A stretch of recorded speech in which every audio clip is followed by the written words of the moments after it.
In a high-stakes congressional showdown seen by millions, Jasmine Crockett steps into the spotlight with a stack of documents and a mission to expose the truth that Linda McMahon handed millions to allies, while real small businesses were left to die. Across from her sits McMahon, calm, powerful, and unprepared for what's coming. Within minutes, the atmosphere shifts as Crockett reveals shocking numbers, hidden connections, and a trail of favoritism buried beneath years of polished politics. Tension explodes, reputations hang by a thread, and silence grips the room. What hidden truth turned this hearing into a national reckoning over corruption, privilege, and the price of power? Stay with us. This is a story worth every second of your time. The air inside the Rayburn House office building was razor-sharp with anticipation. Journalists filled every corner of the gallery, cameras poised like loaded weapons, their red lights blinking in silent readiness. In the center of the hearing room, the mahogany witness table gleamed beneath the harsh fluorescent lights, and at its edge sat Linda McMahon, shoulders back, jaw set, expression unmoved. She wore her legacy like armor. Former Chief Executive Officer of World Wrestling Entertainment, former Administrator of the Small Business Administration, and a woman accustomed to controlling the narrative. Dressed in an immaculately tailored cream blazer, she exuded practiced confidence, nodding politely at committee members, her smile a calculated blend of politeness and superiority. She had weathered scandals before and survived political storms with minimal damage. To her, this was just another hearing, a procedural formality, a stage she believed she owned. But then the door swung open. In stepped Congresswoman Jasmine Crockett. She wasn't there to play the supporting role. No camera flash could outshine the storm in her stride, nor the fury burning beneath her composed expression. Clad in midnight blue, her eyes locked forward with surgical focus, carrying a slim leather folder that might as well have been a weapon. This wasn't just about policy, it was about justice. As she took her seat behind the elevated committee bench, the room shifted. The buzz dulled. Linda McMahon glanced up just briefly and caught the look in Jasmine Crockett's eyes. Cold calculation wrapped in moral fire. Crockett had not come to speak softly or seek civility. She had come to expose something rotten, something buried deep beneath polished press releases and inflated resumes. And no amount of corporate bravado could prepare McMahon for the reckoning walking toward her. One click of the microphone, one sentence away. And then it began. Not with fire, but with frost. Linda McMahon, seated upright behind the witness table, shifted ever so slightly in her chair as the committee chair yielded the floor to Representative Jasmine Crockett. The older woman adjusted her lapel, folded her hands with ceremony, and spoke as though reading from a script she had written herself. One where she played the seasoned architect of industry, and Crockett was merely an ambitious understudy. "Congresswoman," she began, her tone perfectly polished, carefully dipped in the civility, but forged in steel. "I appreciate your passion for these issues truly, but I do hope you understand that operating a small legal consultancy, even a successful one, is quite different from navigating the vast complexities of our national small business infrastructure." The words came slowly, deliberately, as though she wanted each syllable to carry weight. "When I ran World Wrestling Entertainment, I wasn't just managing clients. I was managing global strategy, job creation, international expansion, and innovation at scale. We weren't theorizing. We were executing." The temperature in the room seemed to drop. McMahon's voice remained soft, but every note carried a veiled slap. "You see, I have signed the front of paychecks, not just the back. I have sat at tables where real economic risks were weighed, not hypotheticals. That's not something you learn in law school. It's something you earn through decades in the trenches." She gave a short, restrained laugh, more air than sound, as if to signal to the committee that the point had been made, and that anything that followed from Crockett could only be interpreted as naive rebuttal. A few Republican representatives on the panel nodded, almost imperceptibly, a quiet signal of alignment. On the sidelines, cameras zoomed in, trying to catch a twitch of Crockett's lip, a flicker of discomfort, something, anything, to confirm McMahon's subtle dominance. But there was none. Only silence, thick and reverberating. And in that silence, something shifted. Not in the air, but in the moral weight of the room. Because what Linda McMahon didn't know, or perhaps refused to know, was that the woman sitting across from her had been discounted before. Not once, not twice, but hundreds of times. She had been spoken to in that same tone on court benches, in back rooms, in press conferences, by men in expensive suits and women with impressive resumes who saw only the surface. To them, Jasmine Crockett was just another young activist, another black woman with too much emotion and too little experience. But behind Crockett's steady breath was a mountain of lived knowledge.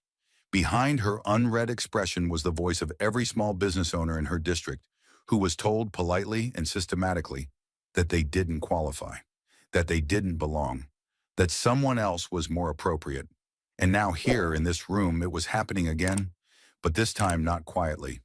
The injustice wasn't just in the words McMahon used, it was in the ease with which she dismissed a fellow public servant as unworthy of standing across from her. The implication that business expertise came only from corporate pedigree and not from the lived struggle of trying to keep neighborhood shops alive through broken systems and empty promises. It was the same old arrogance wearing a new face. But what McMahon failed to see was that she hadn't just insulted Crockett. She had ignited her, and the reckoning had only just begun. But McMahon's smile hadn't even finished forming before Crockett moved. Quietly, decisively, like someone who had been waiting for this exact moment her entire life. She didn't raise her voice. She didn't lean forward. She simply reached into the slim leather folder before her and withdrew a single sheet of paper, holding it between her fingers like a blade. "Let's deal in facts now," Crockett said, her tone even and controlled, but laced with something undeniable. Truth. She placed the paper gently on the table, face up, the seal of the Office of Inspector General clearly visible at the top. "This audit," she continued, "was conducted internally but never released to the public.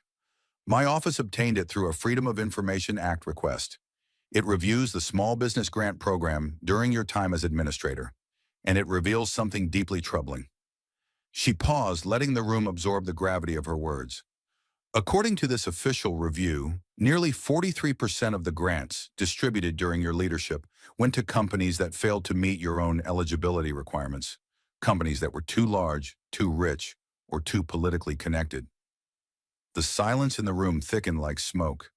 Crockett's hands remained steady as she pulled out a second document, this one covered in yellow highlights and bold red annotations. She read aloud with clinical precision, naming companies that had received hundreds of thousands, sometimes millions, in federal funding, despite employing far more than the 50-employee cap or earning well above the $5 million revenue threshold. Titanium Technologies, Nova Healthcare Solutions, Retech Manufacturing Group, she listed, eyes never leaving McMahon. One of them had 215 employees. Another had annual revenues of $28 million. None of them qualified. All of them received grants. She turned a page. And what do these companies have in common? Their executives donated to your political action committees. One served on your nonprofit's advisory board. Another was previously employed by your husband's entertainment company. This isn't coincidence, Mrs. McMahon.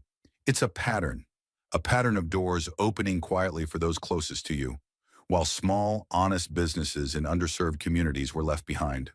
Crockett leaned back slightly, but her voice dropped. More personal now, more pointed. "I represent business owners who work 18 hours a day just to keep their lights on. Mothers running beauty salons out of their kitchens. Veterans trying to reopen cafes that shut down during the pandemic. They followed the rules. They applied. And they were denied. But your friends? Your allies? They walked through a side door none of us even knew existed." Her final sentence fell like stone. This wasn't just bad management. It was betrayal of the people this program was supposed to serve. But McMahon wasn't finished, at least not in her own mind. The sting of Crockett's accusations had sliced deep, but the former administrator straightened her back, clasped her hands together, and leaned into the microphone with the steady voice of someone who had survived far worse storms, at least in her own estimation. "Congresswoman," she began with practiced calm, "I understand your concerns, But in any nationwide program of this scale, there are always circumstances that fall outside the standard mold. Exceptions are not evidence of wrongdoing. They are tools of adaptation.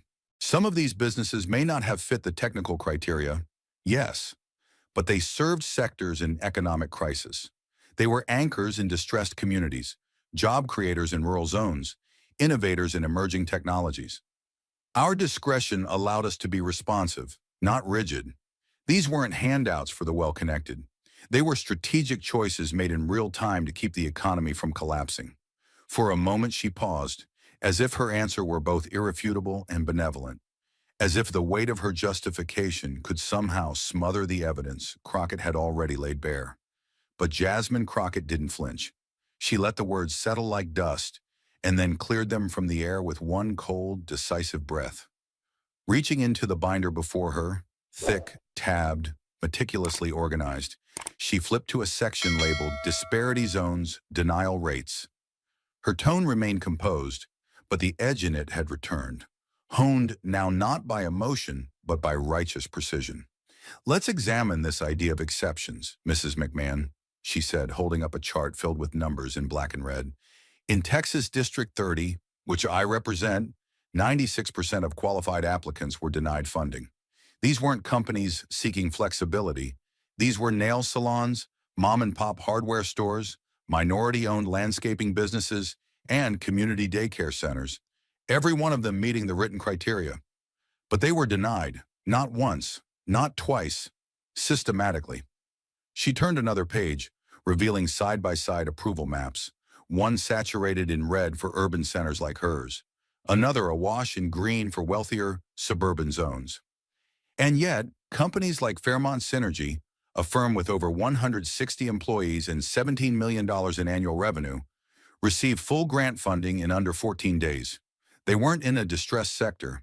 They weren't in a rural zone. But their chief executive officer donated to 3 political campaigns you were affiliated with. Her voice dropped slightly, slower, like the tightening of a vice. Another recipient, Kinvara Diagnostics, received $900,000 while operating in a profitable biotech corridor and employing more than 100 staff. Their lead legal counsel once served on your advisory board. Tell me, Mrs. McMahon, how exactly do those qualify as distressed? The tension in the room thickened like fog. Crockett took a breath, not to collect herself, but to allow the weight of the silence to settle. "You say exceptions are tools, but tools in whose hands, used for whose benefit? Because from where I sit, they were used not to lift up the vulnerable, but to excuse the elevation of the connected. The result wasn't flexibility, it was disparity." She leaned forward now, her eyes narrowing slightly, not with rage, but with an unbearable clarity. "You call this adaptation, but I call it what my community felt every time they walked into a shuttered storefront. Abandonment masked as strategy. And no polished press release will change that. And just when the illusion of exceptions seemed to teeter on the edge of collapse, Jasmine Crockett tore it down, piece by piece, name by name, dollar by dollar. She turned another tab in her binder, red-labeled and thick with attached documentation. Her fingers moved slowly now, deliberately, like someone about to detonate something that could not be undone. "Let's stop the theoretical, Mrs. McMahon," she said, her voice low but caring. "Let's discuss titanium technologies." She lifted a grant award approval sheet from the pile and held it in the air, the ink still crisp beneath the white light of the overheads. "This company received $1.2 million through the Premier Business Grant Program in 2019. The same program that you insisted had been managed fairly and within eligibility guidelines." She stepped back from her seat and walked to the center podium, eyes locked on McMahon. "At the time of their application, Titanium Technologies had 215 employees. Not 49, not even 100, 215. And their revenue? Over $28 million. More than 5 times the legal limit set for grant eligibility." A long pause. Crockett let the silence stretch like a blade drawn across the room. But it wasn't the numbers that made the room shift. It was what came next. "The chief executive officer of Titanium Technologies," she continued, "is Robert Williamson. That name may sound familiar to you, Mrs. McMahon, because Mr. Williamson was a maxed-out donor to not one, but two of your affiliated political committees during the 2018 cycle. Gasps didn't erupt, but they pulsed beneath the surface. He also served quietly, unlisted in public briefings, on the advisory board of your family's nonprofit, where he contributed strategic insight during your time at the Small Business Administration. Crockett placed the documents face up on the table, slid them toward the committee, then met McMahon's eyes with unwavering calm. That's not discretion. That's not economic triage. That's political access turned into public dollars. The energy in the chamber constricted. McMahon's jaw tightened. Her hands, previously folded in calm control, began to shift slightly, one thumb pressing against the other in small, visible circles. And Crockett wasn't done. Not even close. She turned another page. Nova Healthcare Solutions, she announced with the force of a prosecutor entering final evidence, awarded $800,000 in federal funds. At the time, 178 employees, gross revenue just under $19 million, both metrics far beyond the limit. But perhaps most relevant of all, their executive chairman was a former vice president at World Wrestling Entertainment. Your company during your leadership. The camera lenses in the room focused now not on the speaker, but the subject. He later served as a strategic transition advisor to your office at the Small Business Administration, not because he was qualified in federal policy, but because he was loyal. Crockett took a breath, not out of exhaustion, but calculation. This is not an isolated slip, she said, her voice deepening. This is a pattern of doors opening in silence, behind closed meetings, for men in suits who already had options. While first-generation shopkeepers in my district, who filed every form, met every rule, passed every inspection, were told there's just not enough funding left. Her voice turned sharp as flint. But there was funding. It just never made it to them, because it was already spoken for. The silence following Crockett's last revelation was not empty. It was suffocating. You could hear the shifting of paper, the strained breaths of aides, the low mechanical whir of camera lenses zooming in. But McMahon had no more silence left to hide in. She leaned forward, her polished demeanor cracking not in volume, but in desperation. I can't speak to every individual case, she began, her voice unsteady but still clinging to the illusion of control. There are nuances to each grant. There were teams, review panels, compliance officers, discretionary authorities. These decisions weren't made in a vacuum. We had to consider a wide range of criteria. It's never black and white. But the words, vague, procedural, evasive, hung in the air like smoke from a fire already out of control. Crockett didn't raise her voice. She didn't need to. Her restraint was more terrifying than anger. Mrs. McMahon, she said, slow and deliberate, if what you're describing is a system of checks and balances, then I'd like you to explain why that system kept checking in favor of your friends. She reached into her folder and pulled a packet of printouts, emails, internal memos, staff notes, all neatly collated. March 18th, 2019, she said, flipping to the top page, holding it up with surgical precision. An internal email chain between you and your former advisor, Thomas Kelly. Subject line, priority list. Your instruction, direct quote, these applications should be pushed forward. We need some fast wins with this group. She paused, letting that line bleed into the room. Now let me be clear, she continued, voice lower, steadier. Every single company on that list received funding within 30 days. Most of them exceeded employee or revenue limits, and not one came from a distressed area or qualified as minority-owned or woman-owned. But nearly all had one thing in common. They had financial or personal ties to you. The committee chambers shifted, subtly but unmistakably. Members who had been casually observing now leaned forward. Staffers began whispering behind raised hands. McMahon's fingers tightened around the edge of the table, knuckles pale against the wood. But Crockett didn't relent. She flipped the page again. Titanium Technologies, Kinvara Diagnostics, Hartley Innovations. I could go on. These weren't decisions made in the dark by some faceless bureaucracy. These were choices, your choices, And every time you chose a company with access, a company in my district lost its shot. Her voice dropped to a whisper that was somehow louder than any shout. This isn't administrative oversight. This is systemic betrayal. And as Crockett's final line settled into the charged stillness of the room, this is systemic betrayal. A subtle but irreversible unraveling began behind the witness table. Linda McMahon sat motionless for half a second too long, her face once unreadable behind the perfected sheen of public service and corporate polish, began to betray what words no longer could shield. A slight tremor crept into her right hand as it hovered above the water glass, then retreated. She tried again, but this time the glass clinked lightly against the table's surface, the sound startling in the silence. Her fingers gripped it tightly, not to drink, but to anchor herself against the spinning gravity of the moment. The pages in front of her, once prepared as shields of defense, now looked like foreign language. The print swam. She blinked rapidly, then reached for the top page as if rereading it might change its meaning. It didn't.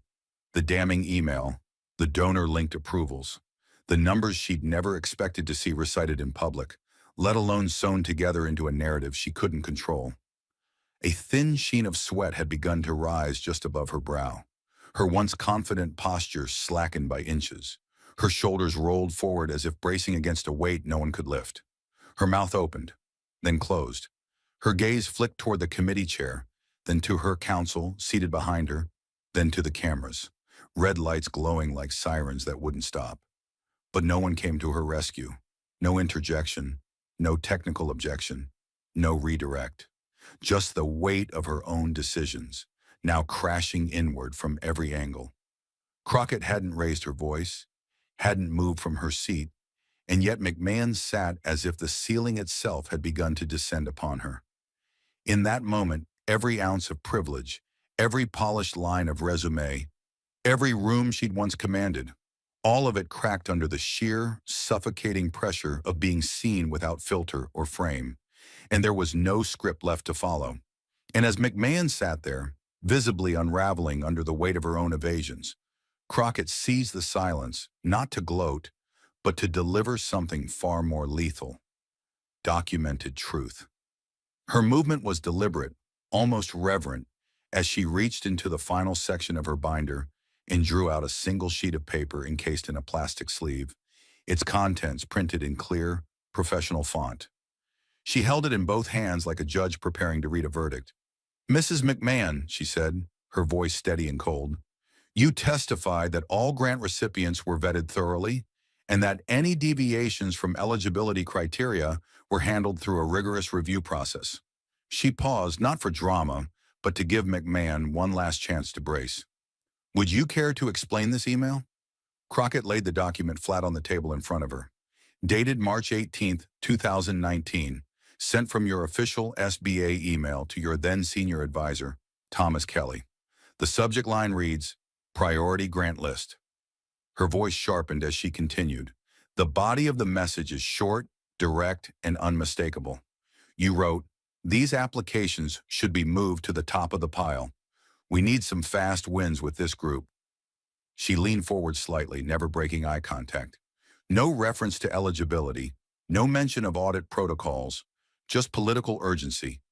And what's more damning, Mrs. McMahon, every single business listed in that email received grant approval. Every single one.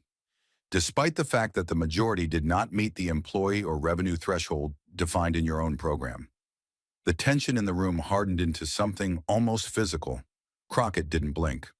One of them, as previously noted, was Titanium Technologies, 215 employees, $28 million in revenue. Another, Kinvara Diagnostics, over 100 staff, $18.9 million in gross earnings. Not outliers, not exceptions, violations. Her voice, though calm, now cut like glass. And these weren't accidental oversights. These were handpicked, prioritized, directed. She tapped the document with two fingers. "By you." She allowed a beat of silence. And while these businesses, flush with political capital, were pushed to the front of the line, community businesses in my district, barbershops, diners, daycare centers, were being told they were denied, that the money had run out, that they were too late. She straightened her shoulders. But they weren't too late, were they, Mrs. McMahon? They were just never on your list. And after Crockett's final blow, delivered not with malice but with the calm devastation of truth, the weight of the moment bore down on McMahon like a slow, merciless collapse. She didn't speak at first. She couldn't. Her mouth opened slightly, but no sound came. Her eyes flicked down to the document in front of her. The email, damning in its clarity, undeniable in its origin, and then darted briefly to the committee, to the rows of unspeaking lawmakers now watching her not as a former administrator, but as the subject of something unraveling. Her chest rose in shallow breaths, each one shorter than the last. When she finally found her voice, it came strangled, a rasp instead of a rebuttal. I don't recall sending that email in the context it's being interpreted, she muttered, her words colliding with each other. There were many submissions, thousands. The decisions weren't mine alone, but her defenses had lost their scaffolding. The polished diction, the calm cadence, gone, replaced now with the halting, hesitant rhythm of someone trying to steady themselves in a crumbling tower of their own construction. Crockett said nothing. She didn't need to. McMahon's hands trembled visibly as she reached once more for the water glass, but her grip faltered. The glass clinked against the table, echoing far too loudly in the silence. She withdrew her hand and instead clenched it into a fist, knuckles pressing against the wood as if bracing for something physical. Her gaze dropped again to the pile of printed evidence that now sat like rubble before her. Emails, audits, charts, lists she never expected to see so publicly dissected. Her lips parted as if to try again, but then her face shifted, eyes widening slightly, the tension in her jaw giving way. A single tear welled, hung for a moment in the corner of her eye, and then fell, silently, without resistance, down her cheek. She didn't wipe it away. Not right away. Another followed, slower, trailing through the powder on her face, cutting a line that even the cameras couldn't ignore. And then, softly, so softly it barely registered as speech, she admitted what everyone in the room already knew. There were mistakes. Her voice cracked on the second word. There were decisions made that, looking back, I should have questioned. She blinked hard, the tears now steady, and her hand rose shakily to her face. I trusted people. I relied on processes that failed. And yes, I should have seen it. Her voice faded into a whisper. I should have stopped it. At that moment, the hearing room no longer held a figure of corporate might or political power, but a woman exposed and undone by a truth she could no longer reshape.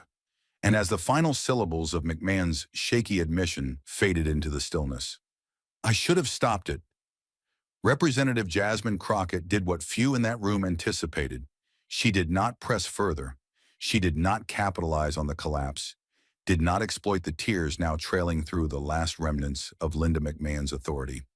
Instead, with a steady inhale, she closed the folder in front of her and shifted the weight of the moment from exposure to action. Her voice, when it returned, was no longer honed for interrogation, but for rebuilding. Mrs. McMahon, she began, her tone calm yet unwavering. What we've uncovered here today is not just a series of administrative failures. It is evidence of a system so vulnerable to influence, so blind to equity, that it functionally abandoned the very people it was created to serve.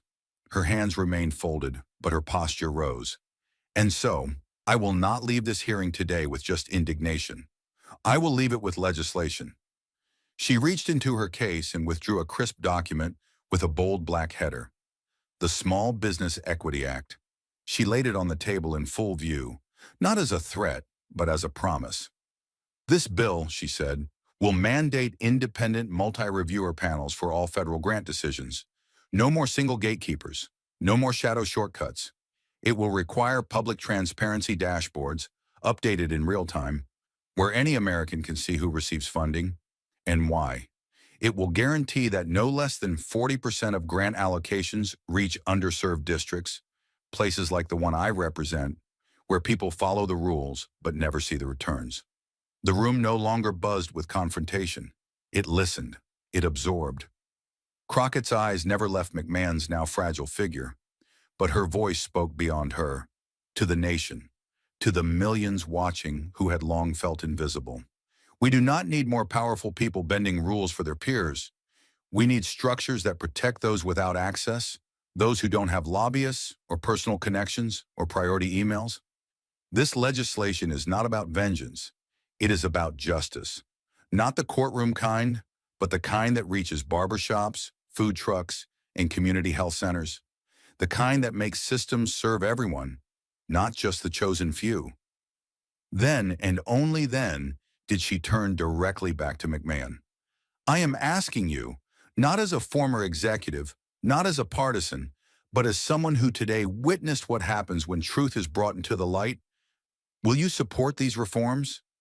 The question didn't explode. It resonated. It was not a trap. It was an offering. McMahon's lips parted. Her hands, now folded tightly in her lap, trembled faintly. For a long moment she said nothing. Then, with a voice no longer clothed in power, she answered softly, I don't agree with everything, but I agree it's broken. Yes, I will support it. And in that moment, the hearing didn't erupt. It settled, like dust finally touching ground after a long, brutal collapse. Not with celebration, but with solemn clarity. The system had failed, but someone, finally, was trying to fix it. And as McMahon's fragile voice faded into silence, yes, I will support it. The hearing adjourned, but the storm had only just begun. What happened inside those chamber walls didn't stay contained. It broke free, unleashed by a single video clip that captured it all with surgical precision. Jasmine Crockett, standing tall, holding a government-stamped email aloft like a verdict, while across from her, Linda McMahon sat paralyzed, shoulders slumped, mascara streaked, the embodiment of collapse. That 43-second clip, posted first by a Hill staffer on X, formerly Twitter, ignited like dry tinder. Within 20 minutes, it had crossed 1 million views. Within the hour, it had appeared on homepages across the internet. The headline that rose to the top was short and brutal. She brought the receipts, and heir to a billion-dollar empire had nothing to say. But others were no less cutting. McMahon exposed for grant favoritism, breaks down under fire, read another. A reckoning at the SBA, Crockett turns the tables on power, became a trending topic across platforms. By late afternoon, news vans crowded the east entrance of the Capitol. Reporters scrambled for live shots, their voices hurried, urgent, as they recounted the most shocking moments. Crockett's forensic delivery of data, the unveiling of the March 18th email, McMahon's final tear-soaked admission. Cable networks cut into scheduled programming with special reports. CNN opened its 6 p.m. broadcast with the words, "We begin tonight with a political confrontation that is already being called historic." MSNBC called it a masterclass in accountability. Even conservative outlets, typically aligned with McMahon circles, struggled to spin the footage. The visual was too raw, too clear. A woman long considered untouchable, crumbling under the undeniable weight of documented truth. And it wasn't just the national media.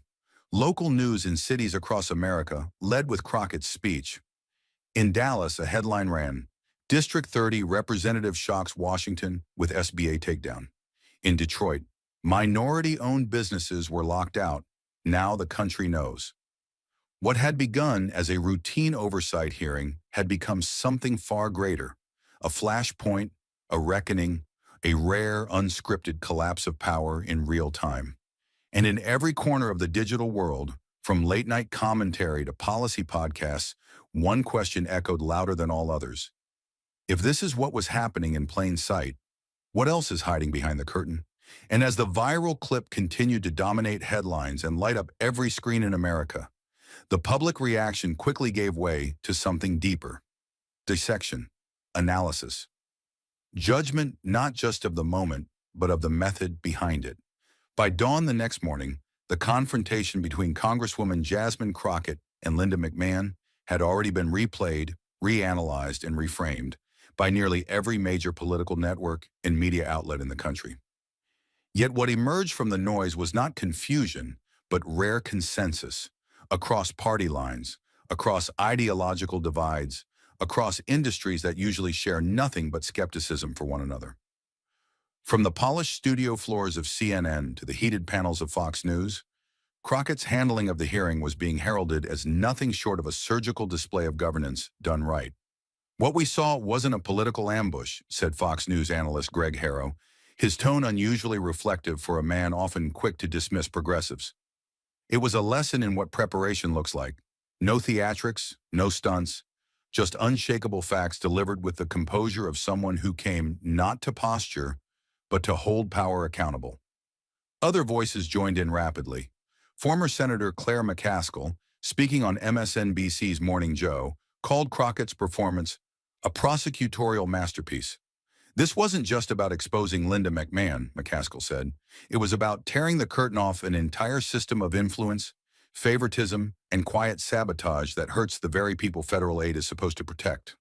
Political strategist Ana Navarro posted a clip from the hearing alongside a single sentence. "Now that's how you cross-examine the system itself." And beyond the media class, something else was shifting, something heavier. By midday, statements began rolling in from lawmakers on both sides of the aisle. Congresswoman Abigail Spanberger, a moderate Democrat from Virginia, released a public endorsement of the Small Business Equity Act, calling it a critical correction to a federal apparatus that has drifted too far from the communities it was designed to serve. Even more surprising was a measured but clear signal of support from Republican Senator Todd Young, who told reporters outside the Capitol, "Transparency and multi-layered review aren't partisan ideas. They're constitutional safeguards." What we saw in that hearing was not just a problem, it was a pattern, and patterns demand reform. The resonance wasn't limited to Capitol Hill. Across the business world, major voices from small business coalitions and economic equity foundations began echoing the same sentiment. Crockett's revelations didn't just target one administrator, they exposed a systemic rot. Renee Bautista, CEO of the Coalition for Equitable Capital Access, went live on LinkedIn within hours of the hearing and addressed her network of 200,000 small business owners and investors. "This isn't just about politics," she said. "This is about the very reason your funding applications were denied. This is about why your pitch decks got no response. Because people like you, without political connections, without expensive lobbyists, were never meant to be on the short list." That's what Representative Crockett put on the record today. And that's why this bill matters. In Detroit, Cleveland, El Paso, and Oakland, chambers of commerce that had previously remained apolitical posted formal letters in support of the bill's key provisions, specifically the requirement for independent, multi-person grant review panels and transparent, real-time reporting of who receives federal funds and why. The message was clear. Accountability was no longer optional. A storm had passed through Washington, and it had cleared the air. But the response wasn't just reactive. It was personal. Dozens of small business owners, many of them from underserved communities, flooded Crockett's office email with testimonies. Some were emotional, others enraged. One email, later read aloud on CNN Tonight, came from a bakery owner in Tulsa who had applied for SBA funding 3 times and been denied each time. "I did everything right," it read. "I went to every workshop. I filled out every form. I took a loan against my own home to qualify. And still, I got nothing.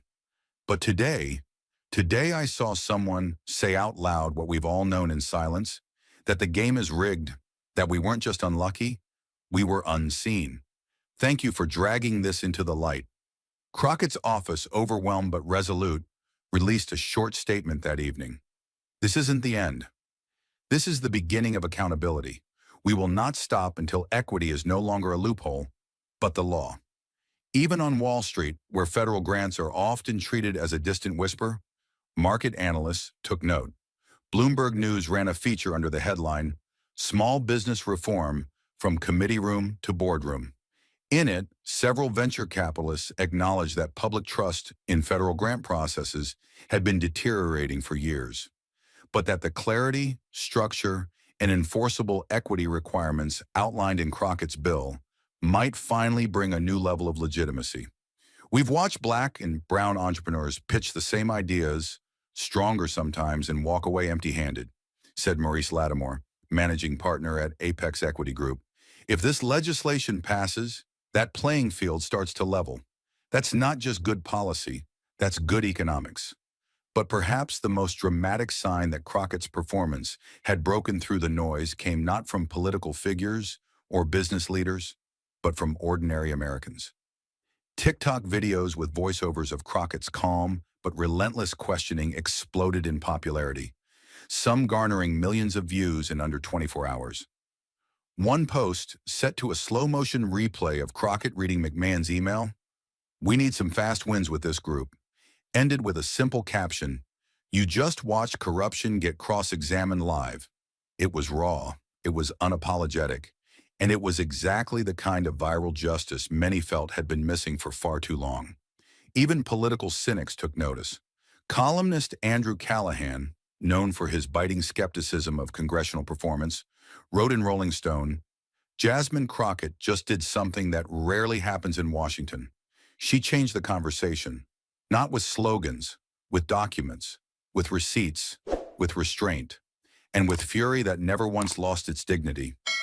At a time when hearings are often dismissed as hollow theater, where cameras roll but accountability rarely follows, this was different. There was weight in Crockett's pauses, precision in her tone, and when she pivoted from confrontation to solution, it wasn't to save face, it was to finish the job. Because while Linda McMahon's silence in that room had been deafening, it was Jasmine Crockett's clarity that echoed, not just through the halls of the Capitol, but through every place where truth had been waiting for someone to finally call it by name. And as the public pressure swelled and the air around the Capitol seemed to thrum with the weight of consequence, Jasmine Crockett moved swiftly, not to celebrate, but to legislate. Her next step came not with spectacle, but with strategy, the formal introduction of the Small Business Equity Act into the halls of Congress. It was a move timed with surgical precision, born not out of vengeance, but necessity. And this time, she wasn't walking into a hearing to confront a figurehead. She was stepping into the legislative arena to dismantle the very scaffolding that allowed corruption to hide in plain sight. The bill was clear, unflinching, and sharp as a blade. It proposed an overhaul of the federal small business grant system from top to bottom, mandatory independent review panels, full transparency in applicant tracking, real-time publication of fund recipients, and a strict ban on political affiliation or contribution history being considered in funding decisions. No backroom phone calls, no whispered promises, no more special lanes for the connected. Crockett's language was as plain as it was powerful. Access to opportunity should not be reserved for those who know someone in the room. It should be the right of those who've built something from nothing. And the shock came not from the Democratic side. It came from the silence that followed on the Republican benches. Silence, and then something else, murmurs of agreement. Within 48 hours, the Small Business Equity Act was co-sponsored by a bipartisan coalition that caught even seasoned analysts off guard. Republican Representative John Curtis of Utah issued a public statement that read, "This is not a partisan matter. This is a procedural failure that affects the backbone of our economy. Honest entrepreneurs."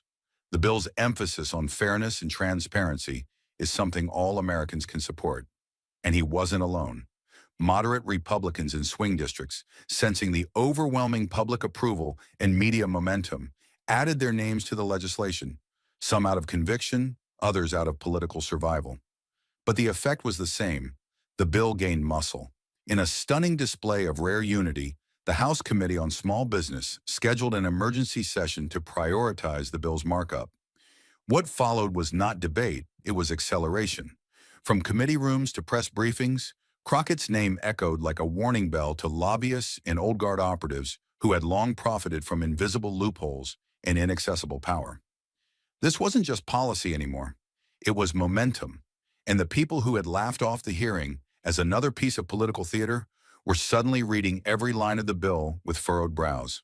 Meanwhile, outside the marble walls of Washington, the real shift was happening on the streets, in storefronts, in co-working spaces, in warehouses and cafes, in the corners of the country that power forgets.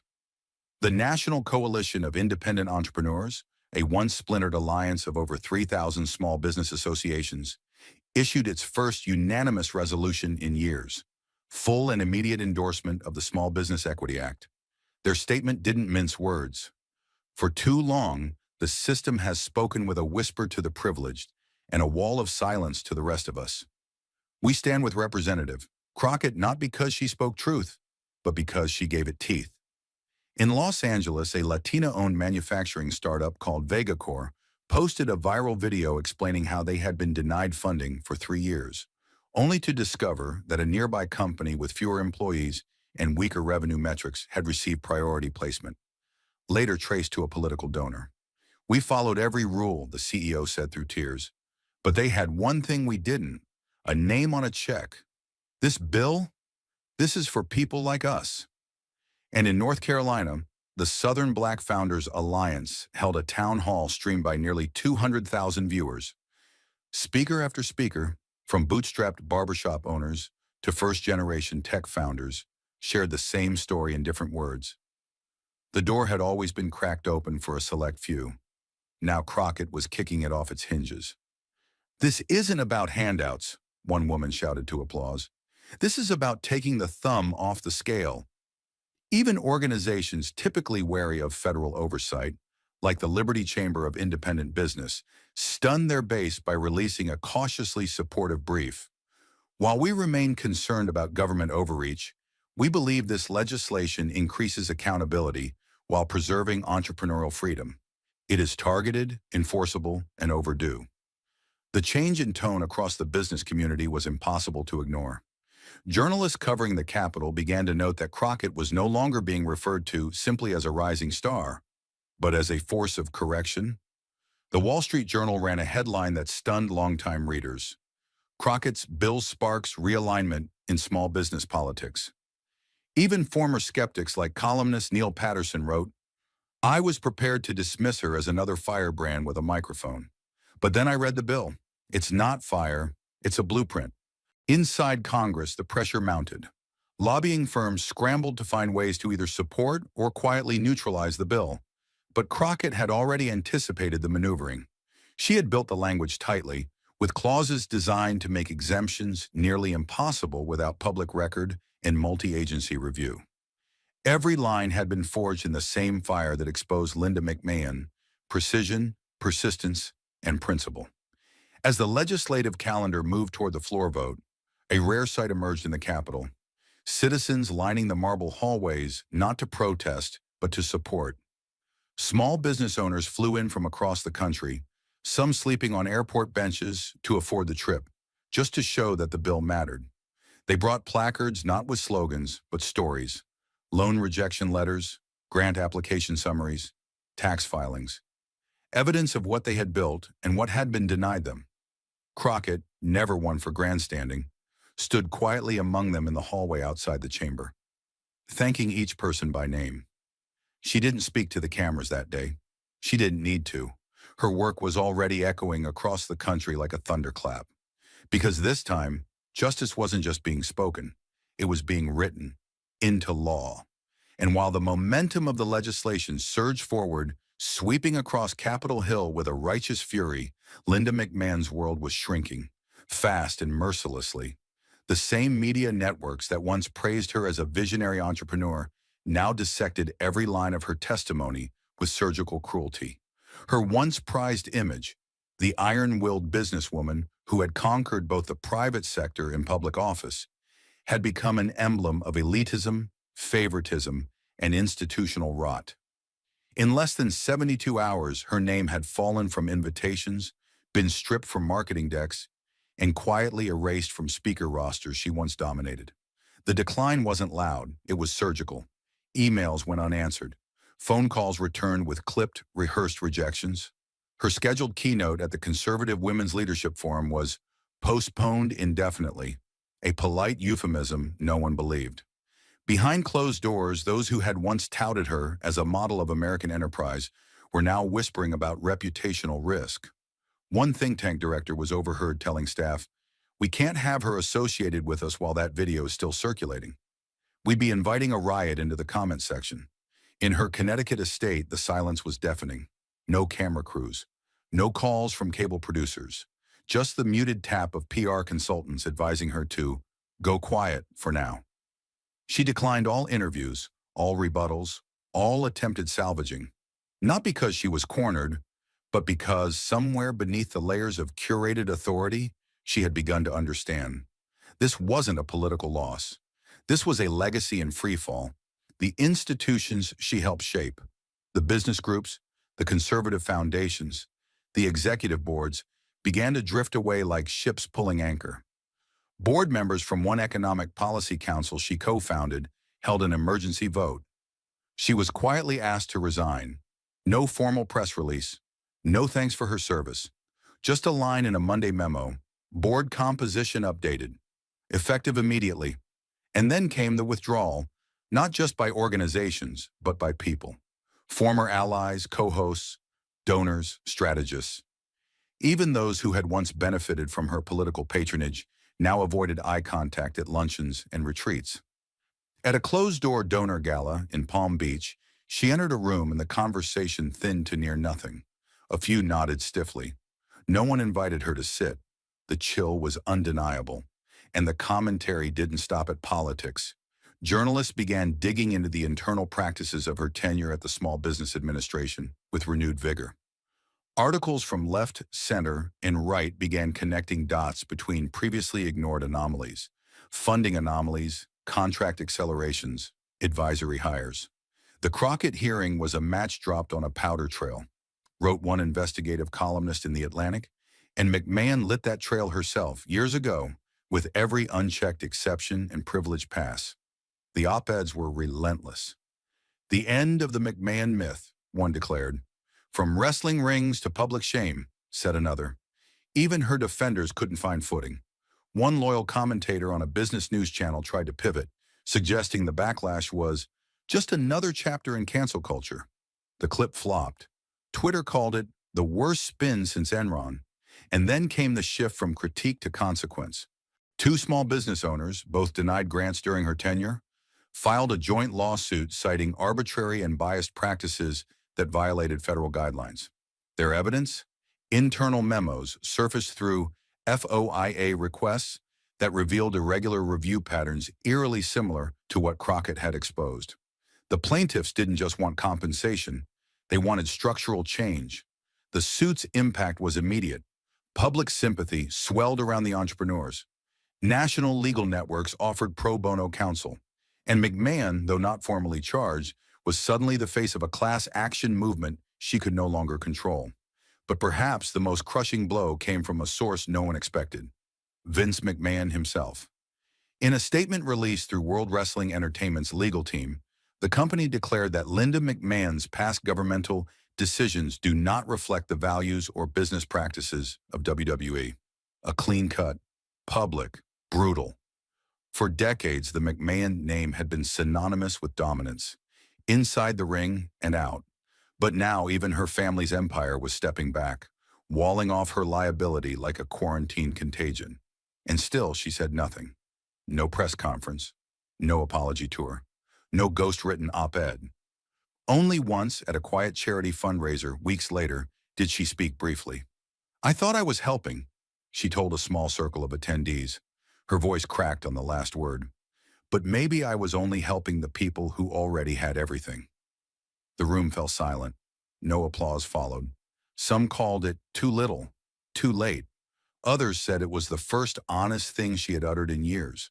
But no matter how you parsed it, the era of Linda McMahon was over. She withdrew from public boards. She turned down offers to appear on business panels.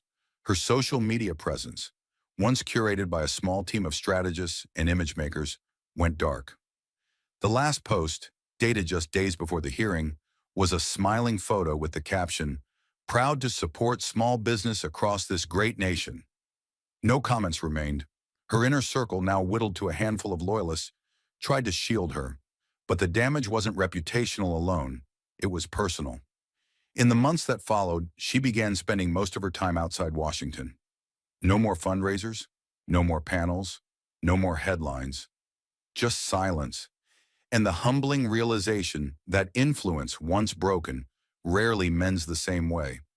The woman who once stood at the pinnacle of American entrepreneurship, a titan who parlayed wrestling empire success into the corridors of national power, had been undone, not by scandal alone, but by exposure, by the cold light of truth, wielded without rage, without spectacle, but with precision.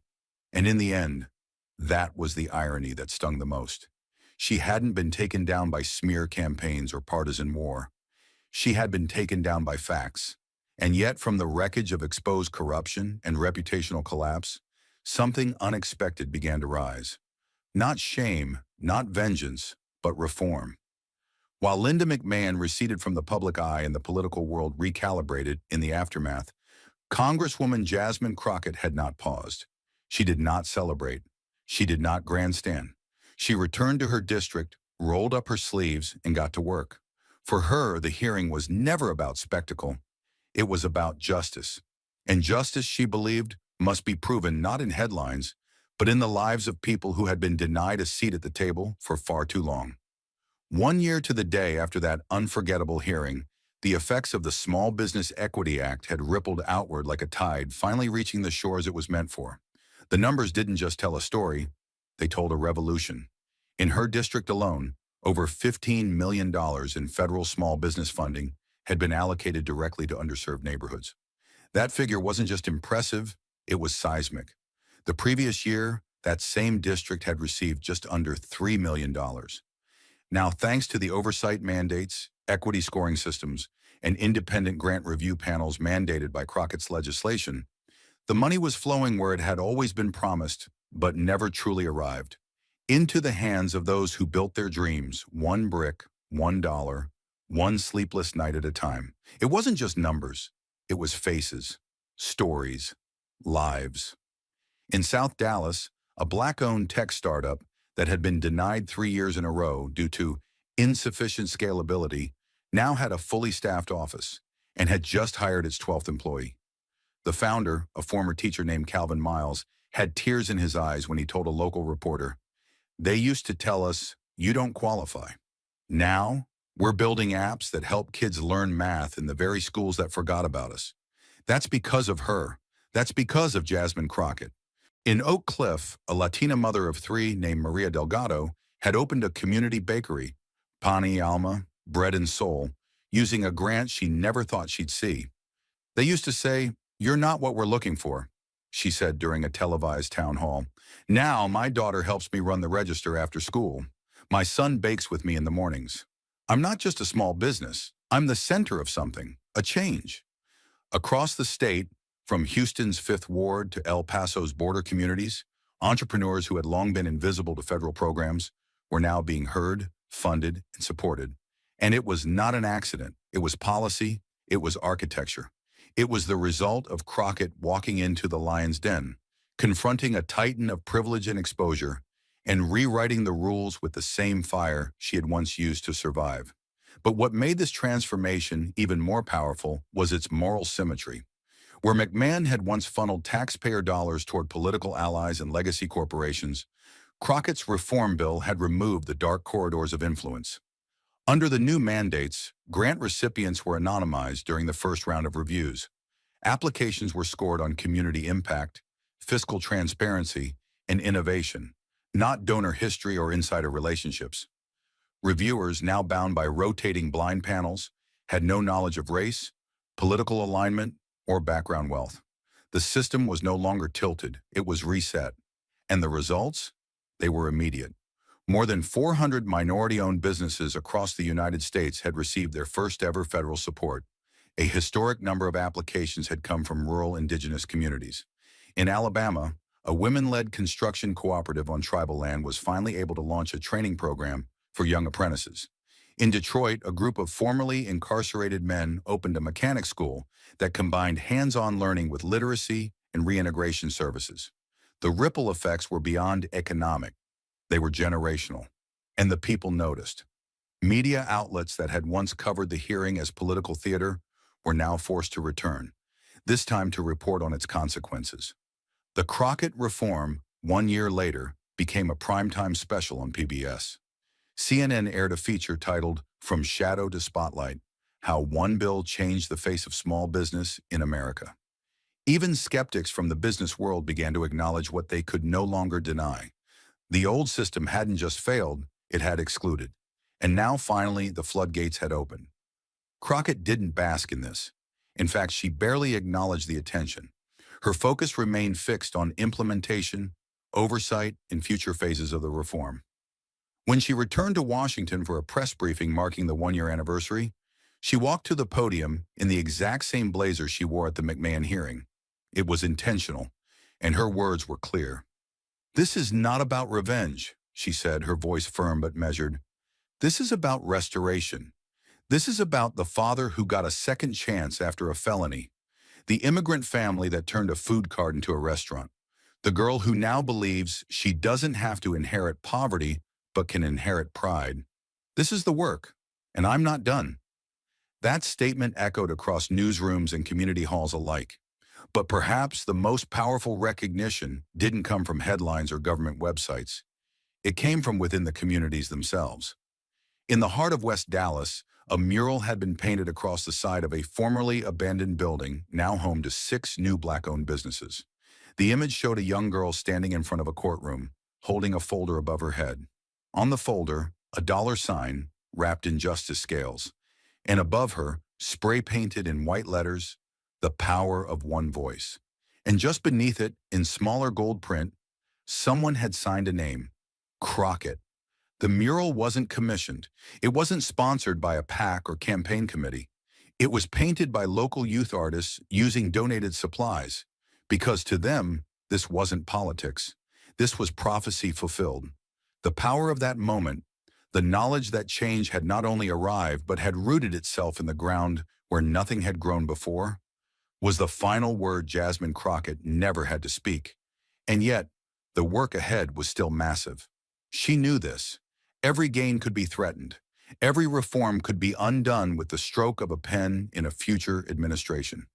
So she doubled down, establishing district oversight teams, pushing for digital transparency portals, and even proposing a grant literacy initiative in public schools to teach young students how federal funding worked. "Access should not require a lawyer and a miracle," she told the House Education Committee. "It should be built into the language of public service." In private, her team would often remark on her relentlessness. "You already won," one aide said to her. "You changed the law.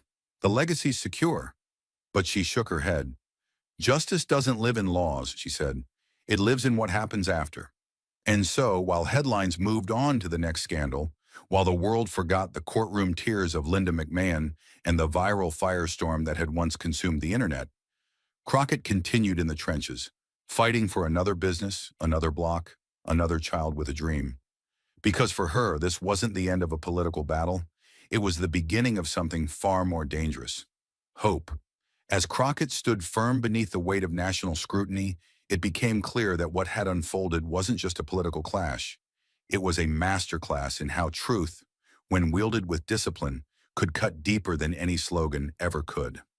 In the weeks that followed, the Crockett-McMahon confrontation was no longer treated as a typical congressional hearing. It was dissected like a landmark ruling, a strategic playbook, a reckoning wrapped in resolve. News anchors dropped their usual cynicism and spoke with a rare tone of admiration. Political commentators, both left and right, conceded that what Jasmine Crockett had delivered wasn't theater, but a devastatingly effective demonstration of how facts, timing, and moral clarity could outperform the loudest political charades. The hearing became required viewing in legislative workshops and university courses. One viral clip alone, Crockett calmly flipping open a folder while McMahon visibly withered, was shared over 18 million times, often captioned, "This is how you hold power accountable." The impact went beyond headlines. Inside the halls of Congress, young staffers began to whisper phrases like, "pulling a Crockett when strategizing for oversight briefings." Seasoned lawmakers, hardened by years of procedural gridlock, quietly recalibrated their expectations of what one well-prepared voice could accomplish. In town halls across the country, constituents started demanding fewer sound bites and more spreadsheets. What Jasmine Crockett had proven, what she had embodied, was that diligence could still triumph over deception, that real reform didn't need to shout if it could show. Behind closed doors, even those who had dismissed her as a rising firebrand now revised their opinions. She didn't just come to make noise, one senior senator remarked privately. She came to restore the floor to what it was meant to be, a place for truth to be heard, not buried under applause lines. And perhaps the most telling shift wasn't in political rhetoric, but in the redefinition of leadership itself. For once, the public wasn't captivated by drama, but by demonstration. Watching someone walk into a hearing armed not with bravado, but with bulletproof evidence and the quiet courage to wield it under pressure. Even Crockett's critics struggled to find fault. Her composure was unshakable. Her arguments were footnoted. Her motives, protecting small, underserved businesses, were impossible to paint as partisan. The unfairness she had faced leading up to the hearing, doubts about her credibility, dismissals of her district's needs, subtle digs about her political style, were now exposed for what they were: noise. And she had risen above it, not by playing the game, but by rewriting the rules. In a political climate drowning in empty catchphrases and weaponized drama, Crockett's approach landed like a thunderclap. She didn't torch the system, she out-reasoned it. And in doing so, she reminded the nation of something it had nearly forgotten: that the most powerful tool in democracy isn't rage, it's readiness. Thank you for watching until this moment and for standing with us on this journey for justice. Your support means everything. Like, subscribe, and turn on notifications so you never miss what's next. And we'd love to hear your thoughts. Leave a comment below and let us know what moved you most in this story. Together, our voices make a difference.